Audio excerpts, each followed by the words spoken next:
da je subverzivno već i način na koji se otvoreni univerzitet zapravo organizirao. Mene su pozvali Igor i drugovi i tako desilo se da sam slučajno ovdje na Penove rezidenciji, dogodilo se da Buden dolazi slučajno ovdje, dakle nije na početku bio potreban nikakav budžet, nego su svi ljudi zaista volonterski iz entuzijazma došli ovdje jer mislimo da je Bosni i Hercegovini potreban prostor, prije svega javni prostor i diskusija i što je Ivan rekao da se u svakom trenu publika uključuje također, što se nadamo da će se dogoditi.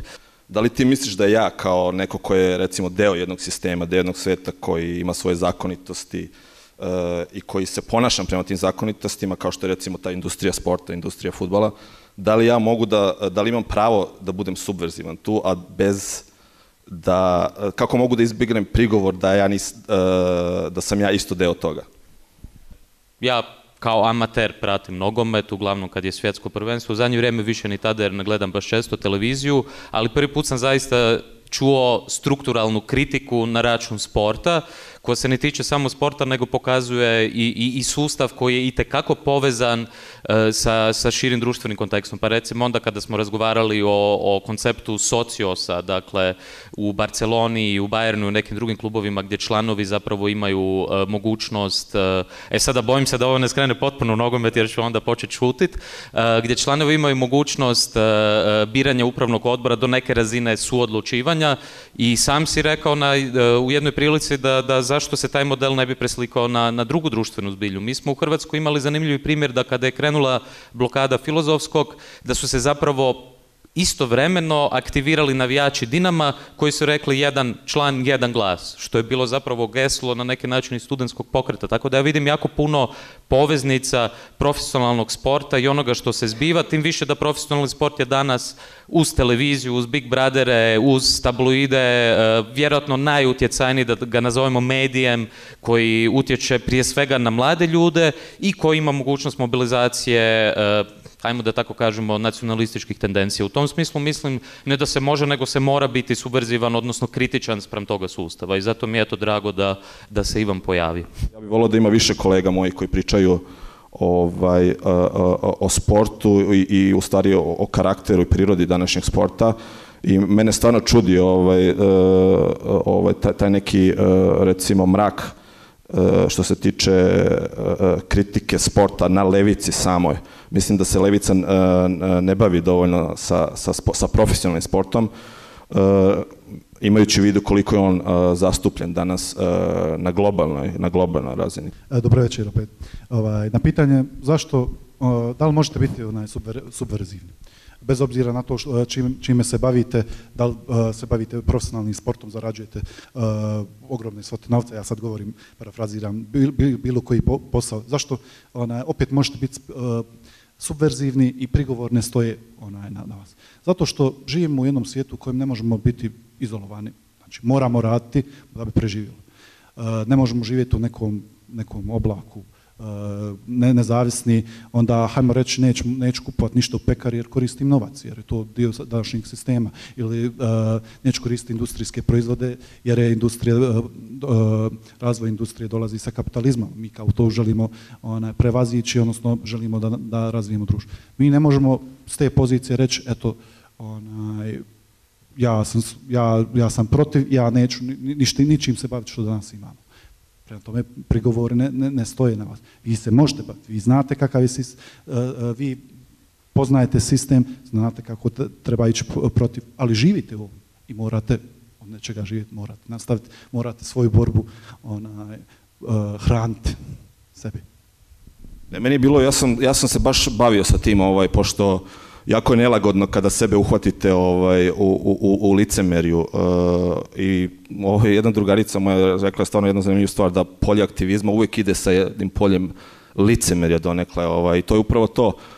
Mislim da taj moralni prigovor može da bude stvarno vrsta oduzimanja te neke kredibiliteta uopšte, jer kao što ste rekli, danas retko ko od nas nije popio Coca-Colu, ne znam, jeo u McDonald'su, nije zagadio vazduh na ovaj ili na onaj način. Na koji način se zapravo, ja mislim, može subvertirati upravo ono što najviše uvjetuje naše današnje živote, to je financijski sustav.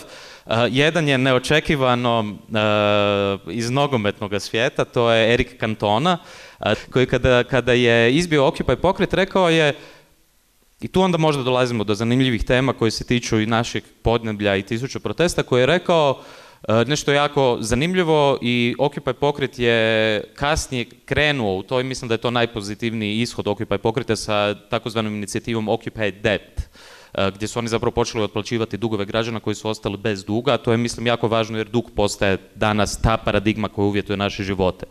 Da sad ne idemo u Lazarata, Grebara i tako dalje, koji je rekao, umjesto da tisuće ljudi, stotine tisuća ljudi protestira na trgovima, zar ne bi na veoma jednostavan način se ovaj sustav mogao u jednome trenu blokirati?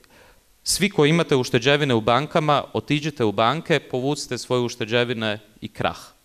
Naravno, to je rekao jedan bivši fudbaler i nisu ga shvatili baš jako ozbiljno. Tu možda dolazimo opet do ove teme na koji način se zapravo ljudi koji su bili dio nekog sustava shvaćaju kada izađu iz toga sustava i pokušavaju govoriti o nekim drugim temama, da li onda imaju kredibilitet ili ih se namjerno im se uništava legitimitet. Kada je Ivo Sanader završio u zatvoru, jedna od 3 točke optužbe zbog čega je sada 10 godina u zatvoru, možda će biti još dulje, bila je da je 95. godine, kada je trajao rat, dakle, i mislim da to nije izdvojena priča na Hrvatsku, nego da se to događa, da se to događalo zapravo na svim ovim našim prostorima, da je to najveći problem koji treba istraživati. Jedna od točka optužbe je bila da je 95. godine Ivo Sanader uzimao velike kredite za Hrvatsku državu, dobio veliku proviziju, ja ne znam, 7 milijuna šilinga ili ne znam koja je svota bila u igri, i Hrvatska, dakle, se zadužila po puno većim kamatama koje otplaćuje danas, koje otplaćujemo i mi koji smo građani Republike Hrvatske.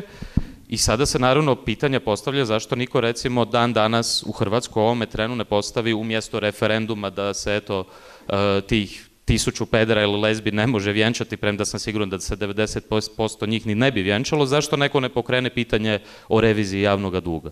Svako od nas može, mislim, biti subverzivan po tom pitanju, da ne koristi ili ne daje financije, znači da njegove lične financije ne idu negdje za korporacije. Recimo, ja uzmam sebe lično kao primjer, ne pijem Coca-Colu, ne jedem neko meso, ne koristim neke marke, niti kupujem od nekih korporacija tipa Nike ili nikad to ne bih radio. I recimo, po meni to je jedan vid lične subverzije koju svako od nas može doprinijeti. Iako on možda neće srušiti sistem tih korporacija, ti si nekako kritično pogledao kao da taj aspekt nije dobar, ali ja ipak mislim da je doprinos koji svaki individualac može dati od sebe.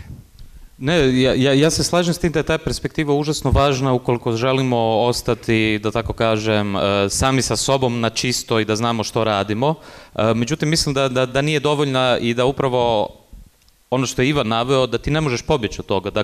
Sad tu postoji niz odgovora koje, da ne idemo sada u citiranje Lenjina i zadnje uže koje će ti kapitalist prodati, on uže koje će ti kapitalist objesiti, bla, bla, bla. Ali poanta je u tome da ja mislim da je još veća subverzija da uzmemo novce od njih i da radimo ono što želimo raditi. Do onoga trenutka dok se oni ne upliču u program koji radimo.